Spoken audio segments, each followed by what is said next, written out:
Muy buenas noches, mucho gusto. Mi nombre es Jonathan Tovar. Voy a realizar el desarrollo de la guía, la actividad 2.2, ensayos de laboratorios de materiales. Pues para el desarrollo de esta actividad, de esta presentación, vamos a hablar de ensayos triaxiales, ensayo edométrico, curva de compresibilidad y consolidación unidimensional e isotrópica. Iniciamos pues inicialmente contamos con tres tipos de ensayos triaxiales. CD, prueba lenta, prueba con consolidación con drenaje. Este es un ensayo de laboratorio que se utiliza para medir la resistencia al corte efectivo del suelo en condiciones drenadas. ¿Para qué sirve? Pues básicamente nos sirve para identificar parámetros efectivos de resistencia del suelo y nos ayuda a determinar condiciones donde el drenaje puede ocurrir durante la aplicación de la carga del suelo. Este ensayo pues principalmente se utiliza para suelos granulares como arenas. De igual manera pues también lo podemos utilizar para suelos finos, pero pues se requiere bastante tiempo para poder realizarlo, que pueden tomar varias semanas. El segundo tipo, CU, prueba rápida, prueba con consolidación y sin drenaje. Esta se utiliza para medir la resistencia al corte efectivo del suelo en condiciones no drenadas. Entonces, básicamente esto nos sirve para identificar situaciones en donde el suelo ya está consolidado en campo y recibe una carga rápida donde el tiempo no es suficiente para que el suelo drene. Y también nos ayuda a identificar la resistencia no drenada en el suelo. Este ensayo pues se utiliza principalmente en suelos finos como limos y arcillas, suelos cohesivos. Y el tercer tipo de ensayo triaxial es UU, que es la prueba rápida, prueba con consolidación y sin drenaje. Este ensayo de laboratorio se utiliza para medir la resistencia al corte efectivo del suelo en condiciones no drenadas sin consolidación previa.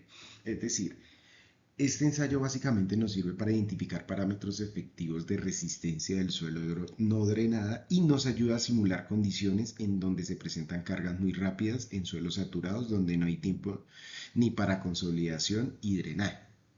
Este ensayo pues básicamente se utiliza en arcillas para suelos cohesivos saturados.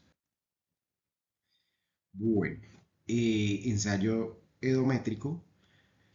Primer punto, pues el propósito y procedimiento básico de este ensayo. El ensayo de consolidación unidimensional de terreno en edómetro nos ayuda a determinar las características de consolidación de los suelos finos y el hinchamiento, es decir, la expansión de este suelo, basándose en las normas UNE 103.405.94 y UNE 103.601.96, en donde se analiza cómo se disipa el agua de los poros y se deforman a lo largo del tiempo.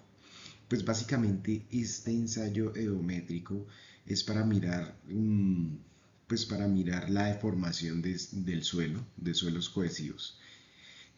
Procedimiento básico de este ensayo es: se pone la muestra de material saturado en un anillo rígido, se aplican cargas verticales en aumento, el suelo expulsa el agua de los poros y se comprime, y se mide la deformación con el fin de conocer su compresibilidad y asentamiento. Básicamente, pues en la teoría, eso nos ayuda a determinar en un proceso constructivo si este suelo pues nos puede presentar asentamientos, ya sean asentamientos diferenciales, que pues básicamente es en ocasiones como los riesgos que se corren en un tipo de suelo expansivo.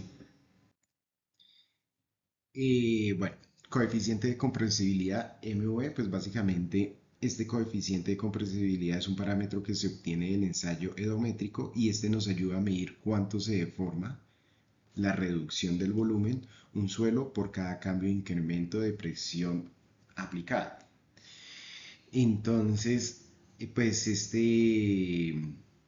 es la fórmula, como podemos ver ahí abajo, en donde las relaciones, en donde están las relaciones de cada uno de los parámetros del parámetro a evaluar.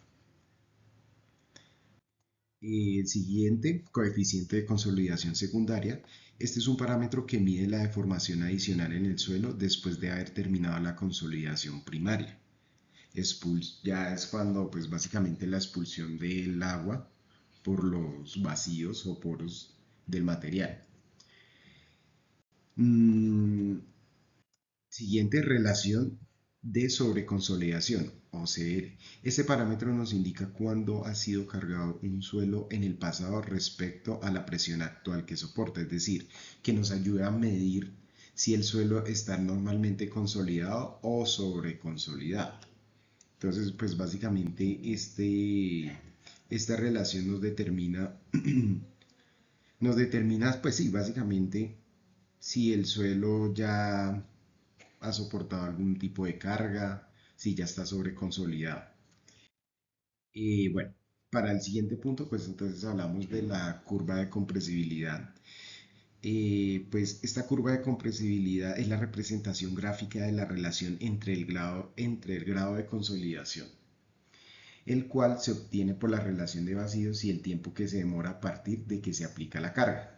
Entonces, pues en un ejemplo de un material que se le realizaron las pruebas y pues se determinó la curva de compresibilidad, encontramos tres tipos de zonas, que es la zona 1, que es la que podemos ver en naranja, es la zona de recompresión, es donde las presiones aplicadas al material son menores o iguales a las cuales ya ha sido sometido en el pasado.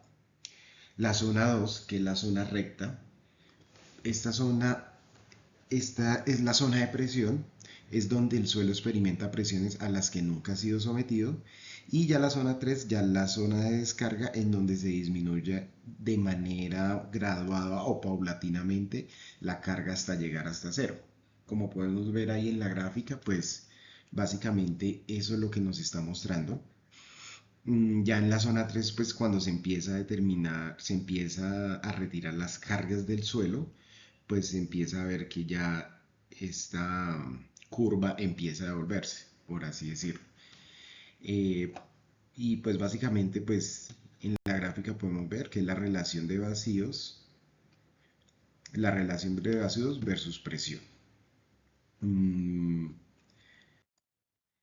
Bueno, ya para el último tema, que es la consolidación unidimensional e isotrópica, pues realicé un cuadro comparativo mirando cuáles las diferencias y determinando los parámetros principales de cada uno de estas consolidaciones.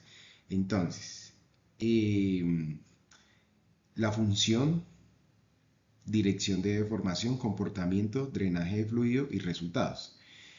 Eh, para edómetro, entonces, esto nos ayuda a predecir asentamientos de suelos blandos bajo cargas superficiales amplias. Y la consolidación isotrópica, estudiar el comportamiento volumétrico y resistencia del suelo en confinamiento tridimensional.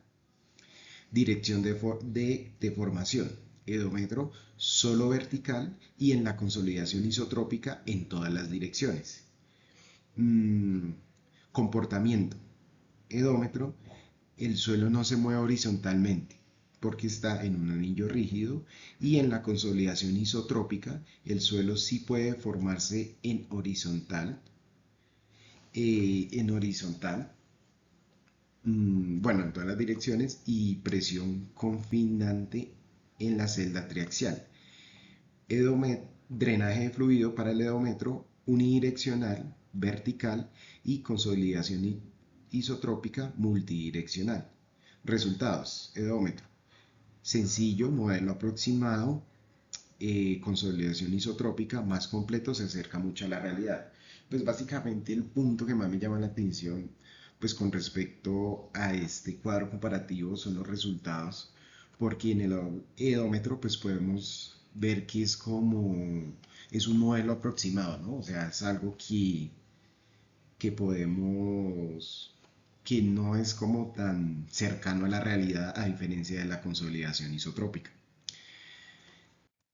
Y ya para las conclusiones de esta presentación, pues básicamente tomé cuatro.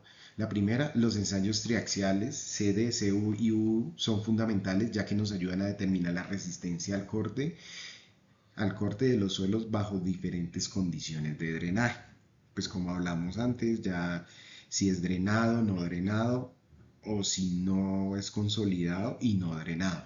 El ensayo odométrico nos ayuda a determinar la compresibilidad y los asentamientos que se pueden presentar en suelos finos, en suelos cohesivos.